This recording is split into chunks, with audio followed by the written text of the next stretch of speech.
Supporters of the Washington County Children's Justice Center gathered for a groundbreaking ceremony for a new building that will serve the mental and medical needs of victims of child abuse. The new building is, Intermountain has provided the land. They also provided the land where we are now, our original building, and the county has found some of the funding, and we're fundraising. So we're still working on a capital campaign to get us across the finish line.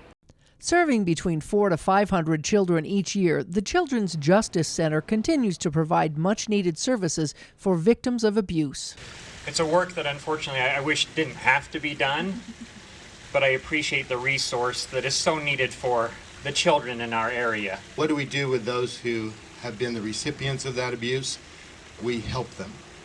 And that has included medical and mental requirements placed upon the Children's Justice Center that they didn't have years and years ago. But it's here today. And that requires additional space to accomplish the great tasks that they have. Collaboration among many private and government entities means working together to meet these needs, however unpleasant. Unfortunately, I know many people who have had to come through those doors. And as heartbreaking as that is, the people that work here are truly angels. I don't know how they do it day in and day out. I want to recognize those in law enforcement. And we have great detectives in our county that are trained really well to handle those situations and handle those carefully in a way that helps protect those kiddos and also helps us gather the best evidence so that we can prosecute the perpetrators and throw them in jail or in prison. And they come to our Children's Justice Center, which is a safe space. Primary Children's has been able to provide the safe and healthy medical team to be part of this team for a long time. You know, the mission of the CJC to protect children and to educate the public is really aligned with our goal of being a model health system for our community. We're here for the community. The CJC is here as well.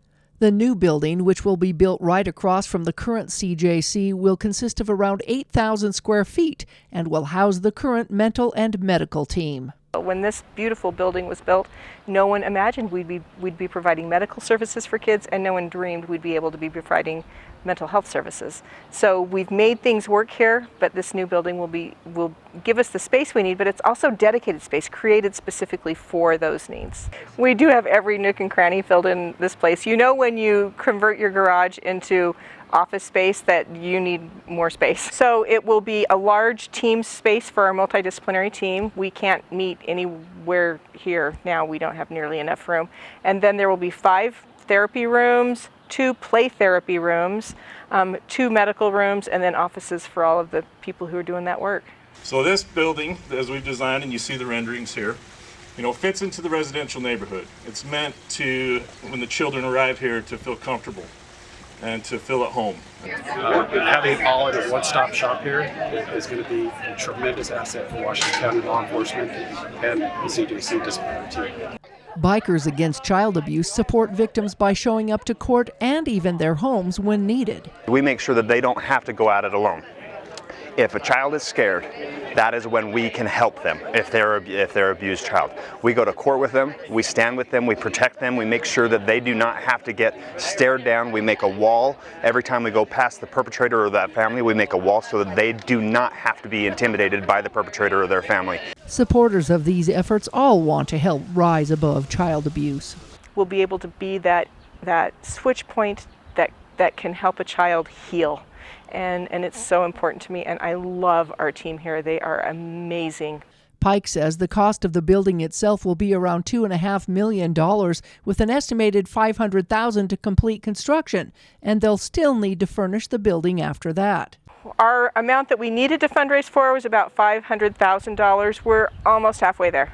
It has taken me a while to get onto this awesome power of community building and the idea that the strength of states and nations starts here in the townships.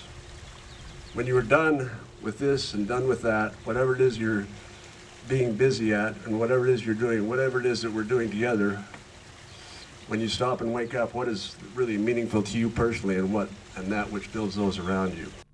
Therefore, all proceeds from the second annual flag football game this Friday will pit rivalries of Washington City and St. George. St. George versus Washington City in a flag football game at Crimson High School at 6:30.